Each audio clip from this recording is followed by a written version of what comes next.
Iisa ang ating Panginoong Diyos. Ibigin natin siya ng buong puso.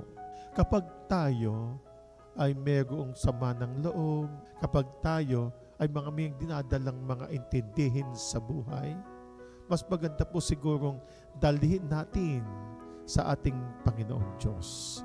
Iharap natin sa ating Panginoong Diyos. Subalit, kapag ikaw naman ay simba ka nga ng simba, dalo ka ng misa, linggo-linggo o araw-araw man, pero nananatili naman sa iyo ang sama ng loob, hindi mo isinisiwalat, hindi mo pinapahayag sa ating Panginoong Diyos at hindi ka humihingi ng pagpapatawad, para ano pa ang iyong ginagawang pagdalo ng misa?